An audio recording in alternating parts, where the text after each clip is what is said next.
It started quietly, no cameras, no grand speeches. Just a silent room where a decision was about to be made that would shift history. Outside, life went on as normal. People walked the streets, completely unaware that their entire future was being negotiated behind closed doors. The men at the table didn't raise their voices. Power rarely needs to shout. Maps were laid out, their borders drawn in thin, fragile lines that pretended to be permanent. Coffee cooled as the minutes stretched into hours. Each person in that room believed they were being practical, not cruel. No one saw themselves as a villain. They were simply solving a problem. That's what they told themselves. The problem had a name, a population number, and a location they considered inconvenient. But it didn't have a face, and that omission made everything so much easier. History often begins this way, politely, almost boringly. The year was heavy with exhaustion. Years of conflict and negotiation had worn down empires. Economies were fragile, and patience was thin. Leaders craved stability more than they cared for justice, order more than truth. The world had learned how expensive chaos could be and was desperate to avoid repeating it. So, borders were treated not as homes, but as tools. Entire nations were reduced to variables, written down in careful handwriting. The meeting was framed as a simple administrative task. No flags were present, because symbols complicate decisions. The language used was technical, emotionally distant. Words like relocation replaced loss, efficiency replaced people. This was intentional. Before this moment, the country existed in a fragile, but functioning balance. Its people had survived wars, occupations, and shifting alliances. Cities worked, schools opened their doors each morning, and borders, though imperfect, were recognized. Life wasn't easy, but it was familiar, and familiarity creates the illusion of safety. That illusion was already starting to crack, even if no one could see it yet. No citizen knew their future was just another item on an agenda. No warnings were issued. No alarm sounded. The world doesn't announce when it's about to change your life forever. Inside the room, the discussion turned to logistics. A finger traced a river on a map. A suggestion was made that sounded like a compromise, but was anything but. They talked about minimizing disruption, as if a person's identity could ever be moved gently. The decision-makers believed borders could be rearranged like furniture. They believed people would just adapt, because people always do. What they completely underestimated was memory.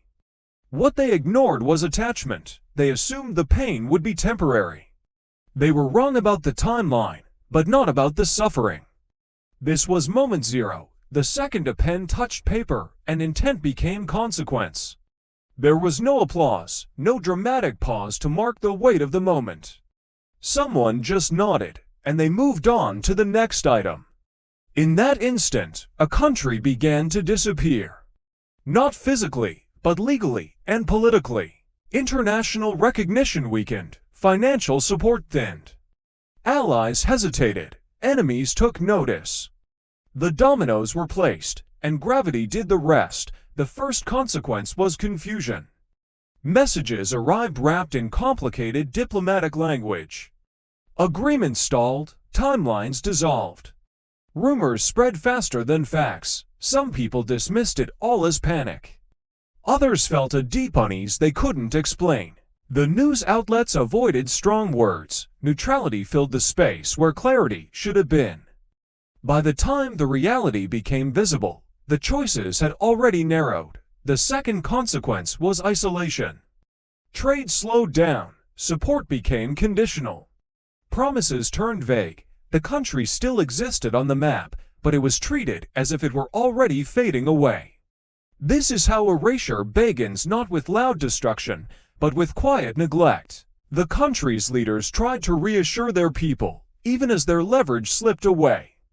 Diplomacy turned into pleading. Pride turned into endurance. The third consequence came from within. Political unity fractured. Blame replaced cooperation. The streets filled with protests instead of celebrations. Families argued over the impossible choice, stay or leave.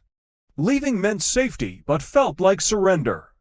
Staying meant loyalty but courted danger. No option felt right. Uncertainty drained the people's strength faster than any conflict ever could. Years passed, but the shadow of that meeting only grew longer. Children began learning their own history from books that spoke of it in the past tense. Official documents lost their power. Identity became something to defend instead of something to simply live. The world adjusted quickly. The new borders soon felt normal. The old names began to fade. Convenience replaced concern. Forgetting became a system. And there were beneficiaries. Neighboring powers gained leverage. Corporations secured access to resources. Politicians declared that stability had been achieved. But that stability was only measured from a distance. Up close, lives were unraveling quietly. The real cost appeared in abandoned homes, in broken family lines, in lost language. None of it showed up in the official reports. None of it was debated later. Historians would eventually argue about intent. Some would call it inevitable. Others would call it a betrayal.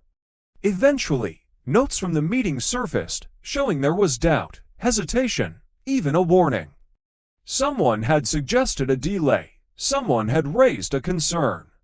But those voices were lost to urgency. Speed felt safer than patience. It often does. The people most affected were never invited into the room. They were analyzed, categorized, and summarized, but they were never asked. Their absence made the decision easier. Power prefers efficiency over empathy. Empathy slows things down. The meeting succeeded in its goal. The problem vanished from the agenda. But it never vanished from reality. Today, the echoes of that day remain. Analysts cite it in their papers. Students study it in classrooms. Politicians carefully avoid it. The country now exists in fragments, both physical and psychological. Memory holds what official recognition lost. Culture survives where borders failed. For these people, survival itself became an act of resistance. The most disturbing truth is how ordinary it all was. There were no mustached whirling villains, no shouting matches. Just people doing their jobs inside a flawed system. And that's what makes this story so frightening, because it shows that history's deepest wounds are often caused not by hatred, but by convenience. If just one person had paused, things might look different today. If one signature had been withheld, the momentum could have been broken.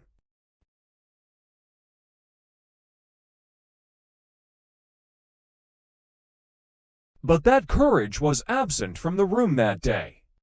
And if that meeting had never happened, the map might not look the way it does now. Lives might have followed quieter, more peaceful paths. Entire languages might not need preservation efforts to survive. We will never know. History doesn't rewind. It only leaves questions behind. Moment zero. Thank you for watching. If this story made you think, please consider subscribing for more deep dives into the moments that have shaped our world.